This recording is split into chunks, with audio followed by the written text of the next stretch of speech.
Hello ladies and gentlemen, I am BorderWise and welcome back to From the Depths, Quick Guides. And today it is a quick guide because I was meaning to do one thing and then I meant to do another. Ran out of time planning both those two things and realized, oh dang it, I should do something. And this particular guide request has been on the to-do list for quite some time, and so here we are, we're going to do it right now, starting now. So, how do you build cheap in From the Depths? And I sympathize a lot with this question because when I first was playing From the Depths, I struggled a lot to make things that were cheap and effective and efficient. And actually struggled to build things, well, let's be honest, I struggled with absolutely everything in From the Depths, as people tend to do, but building cheaply was definitely one of them. So, before I say anything else, I would like to shamelessly plug a video I made ages ago that thankfully is still very much relevant, and that is called How to Build Small. I'm going to add a link to that in the description because the first and probably most important note on how to build a cheap craft in From the Depths is build smaller. Build things which are smaller, more compact, they punch above their weight, in terms of firepower and durability versus cost, and that is the first gist of it. And so, the thing you're looking at right now is a very cheap, small little boat that I put together in about 10 minutes. And it's very small, very cheap, and it's basically here just as a kind of visual aid discussing all the points that I'm about to talk about. And number one, it's small. The thing is only 42 meters long, 9 meters wide, and 5 meters tall at most, and it's about 300 blocks. That is tiny by From the Depths standards, and it is very cheap. It is just over 5,000 materials, and if I wanted to snip off little bits here, there, and everywhere, I could probably make this thing even cheaper than it already is. But I don't know, I kind of did want to shape the hull a little bit. I could honestly lop off the entire bow of this thing and make it even cheaper. But I digress. So that's the first thing, is build small. Just practice building small things. Don't go mad with the armor. Going mad with the armor is a major use of resources, both in-game materials and CPU resources, depending on what kind of machine you're running. Is that kind of armor is your last line of defense in From the Depths, and active defenses, as in things that require you to burn materials or use power or ammunition or stuff like that, that is what you should probably rely on most. And we'll get to that in a hot minute, but I'm already doing this out of the... But the first thing to note about building cheap is the obvious one, which is use cheap materials. So, darn it, I really should have done a different tutorial before this one, because that would be a beautiful segue. No matter, I'll do that some other time. But anyway, so you've got all your structural materials here, and wood is the cheapest one, which is why this wee cheap boat is made mostly out of wood. Like, wood and stone and reinforced wood. There's this one reinforced wood block just over the ammo compartment. And just for extra safety, just in case. This thing is really flimsy. If it gets hit, it dies. Really shouldn't have bothered, but yeah, so you've got wood, you've got stone, and reinforced decking, and those are your kind of your cheap options, because you might look at something like, oh wait, like wood is 1, but metal is like 5 in terms of single blocks. Like, that's not a huge difference, is it? Well, if you calculate this using beams, a 4-meter wooden beam is 4 materials, but a 4-meter metal beam is 20 materials. For good reason, by the way, because the metal beam is got a lot more health and, most importantly, way more armor. Just the difference in durability between wood and metal is extraordinary. It's one of the reasons why I recommend to people, when you're prototyping, like, a new style of craft, or just a particular kind of design, build it in wood first. Because if you can make an effective build out of the cheapest, weakest material in the game, then when you upgrade it to metal and alloy, or reinforced wood, or heavy armor, or something like that, you'll be blown away by just how durable it is. And it's just, the contrast is very fun to note. Well, fun to note is just, you know, it's a positive experience, I guess. So yeah, just wood, stone, reinforced wood, also applique. And yes, that is how it's pronounced, according to people who know these things. It's about to cost as much as stone, but the handy thing about it is that it's got a lot of armor, even though it's got not a lot of health. And so it's also handy simply because, well, it's a built-in air gap. It's a volume-free air gap, basically. Not so good against hesh shells as of the last patch, but yeah, it will trigger heat streams early, and so it's just a generally useful block. I remember the days when it wasn't so useful, and it's also quite resistant to explosions, which is why this particular little craft has just got a lot of applique stuck in it. I haven't actually tested how well it does against a lot of explosions, but it's just a nice last-ditch line of defense, and probably also means that the deck and lower hull will be stripped away before these side things do. Excuse me, I'm allergic to good advice. Okay, moving on. So, this is the next obvious one. Use cheap materials to build, but also use cheap weapons, power, and defenses. So, and when it comes to defenses, one of the most valuable active defenses in From the Depths, in fact the primary one, that literally every craft except possibly fortresses uses, is speed. Speed, like there is, and this is something that kind of annoys me sometimes, there is literally no reason in From the Depths not to make your craft as fast as humanly possible. Like, this little boat is scuttles along at just under 30 meters per second, which isn't terribly fast, but it is fast enough to dodge cram shells or unguided missiles, and this little thing is small enough that at long range, even things like APS or even missiles that don't have good guidance systems will possibly miss it. And another like so. And as for the weapons, it's armed with one simple weapon. Simple weapons were made to be cheap, because even though you can go in here, and yes, the price tag for this ramps up really steadily, especially like for the octuple Mark S, or these casemate guns over here, these custom shell guns, and the tactical nukes. They do get pricey, but pound for pound, they are more volume efficient and more cost efficient than advanced cannon systems, which put out similar levels of firepower. So you actually save quite a bit. And if you use things like these autocannons, particularly in the early game, if you're playing the Nita campaign or on lower difficulties, they are quite cost efficient. So you can easily spurt out a lot of kinetic damage, not very good armor piercing, but yeah, you can dish out a lot of damage fairly cheaply. And also, I tend to find that small lasers, so it's simple lasers, but also just if you have laser systems, and I really should demonstrate something like that, like slow firing sniping lasers. So basically the short way to do that is connect up a laser turret, and then, oops, no, sorry, you need to go, where do you need to go? You need to go here. On the laser combiner, there's a laser setting which is hold fire below energy percentage. If you set that to max, the laser will only fire once the cavities are fully charged, and this is a very handy way of having a slow firing but strong per shot laser. And you can make these quite small. So if we get this, and if we just do I don't know, this is going to be very very mismatched, and hopefully I can do this just on screen right now. This wasn't planned, this is not scripted, just need one Q switch wherever that is, and these guys on here. That's not connected. And let's turn you off, so this actually works. Cavity.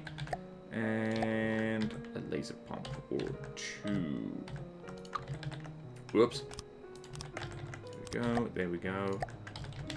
There we go. There we go. So, how much damage does this do?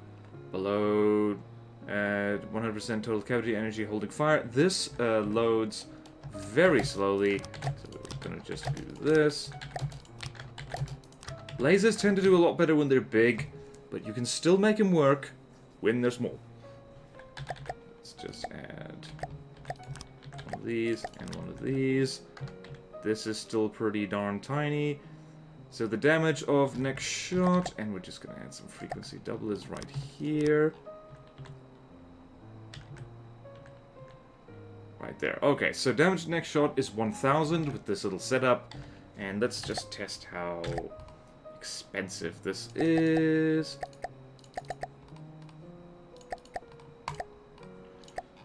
Save right there, and load, and 2,570 materials. Not exactly cheap, but it's on par with two or three of these little quad guns right here, and hit scan laser. Nothing not to like about that. So these small, slow-firing sniping lasers, I find they can be quite cheap if you set them up right, especially if you like your energy weapons. I do not recommend powder hole cannons for cheap stuff because just the lenses alone are quite expensive, and the tubes are also very expensive, and they are very material hungry and very power intensive. So simple weapons, crams, even though crams have a lot of disadvantages, you do get a lot of firepower per volume, and you do get a lot of just high damage numbers per cost, which is okay if you're firing at, like, things that crams can reliably hit.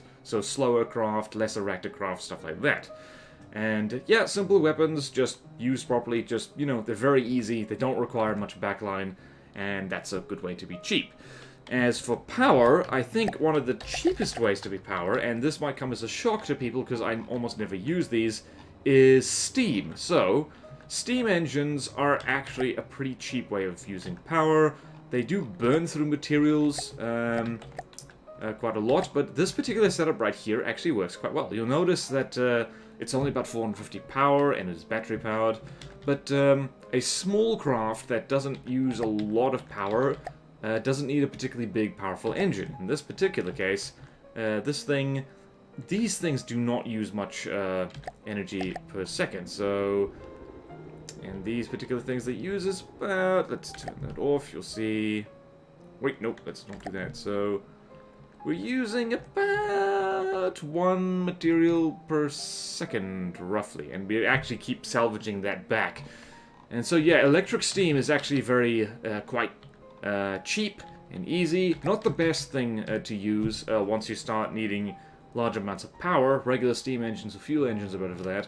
But the other reason why this is so neat is because, unlike fuel engines, you don't need to stick expensive fuel blocks around the place, and you don't need to start worrying about things like radiators or exhaust pipes, or things like injectors. Injectors are really expensive, and turbochargers as well, and they're also bulky. Cylinder turbochargers are 2 blocks long, or tall. Depends on how we orientate them, and that does take space, and more space means more materials. So, small steam engines, especially these just these electric steam generators paired with an electric engine, is nice and compact and nice and cheap, and that is probably the best of both worlds. And, talking about power, you'll notice that this thing has hydrofoils cunningly hidden at the front, at the sides, and at the back here. So, a lot of crafted from the depths, and I will give you an example right now. I'll just turn this guy on God mode. And what's a good example of this? Is just the spawn and the crossbones. Just because we can. A lot of craft in From the Depths, player built, campaign built, and all that stuff. You will notice that there are propellers here. These are PID, or just AI controlled, and they help to steady the ship. They correct roll and pitch and altitude and stuff like that. So, if you want to build cheaply, do not use those. So, let's just do this. Wow, the crossbones didn't even want to shoot at us. So, the reason for that is, A, if you stick propellers to control, say, roll, for instance, propellers cost money, so even a small propeller, be it circular or square, only aesthetic difference between the two, that's 60 materials immediately. A hydrofoil is 3 materials. And hydrofoils get more powerful the faster you move, so this ties back in to what I was saying earlier, that speed is your best and cheapest form of defense. If you move fast, you are harder to hit, and it's just useful when you're playing the campaign and you're just moving around the map. You have a fast thing running around. So using hydrofoils or rudders, you can trick rudders out to control all kinds of angles, here, there, and everywhere. But using that is a lot cheaper, both volume-wise, because you don't need a bigger power source, and just cost efficiency-wise, because they're so much cheaper, and they're very, very strong. The amount of force exerted by hydrofoils, and definitely rudders, is huge. So you can have your boat controlled quite nicely without expending extra power. So yeah, that is that's weapons, power, and defenses. So one of the things with defenses, and this annoyingly is not on my notes, so I'm going to make this up as I go, is yeah, just being smaller and faster and harder to hit, and using missile. See, here's the problem though. If you stick any kind of missile decoy on the craft, that immediately shoots the cost up hugely, because like just one medium launch pad is 600 materials. It's a lot. So you might be better off trying to use decoys, using a little bit of power, or you can just hard counter things with altitude. So let me give you an example of this. You could, if you want a cheap counter to, say, some kind of campaign craft, you could try and do the whole shenanigans with laser anti-munition systems, or decoys, or missile interceptors, or seaways, stuff like that. Or you could just build a submarine. So, go here, submarines. Ta-da! This is a submarine I made ages ago, but yeah, so a lot of things cannot hit you. So, small, cheap submarines are really good against a lot of things, and spacecraft. So, one of these three cheap forms of defense is speed and low altitude, hiding beneath the water, and high altitude, hiding in space. So, let me give you an example of that. We have this guy, the Starbird, hangs out in space, drops bombs from space, not incredibly powerful, but things have real trouble hitting it, so it hard counters a lot of things that otherwise it would not be able to.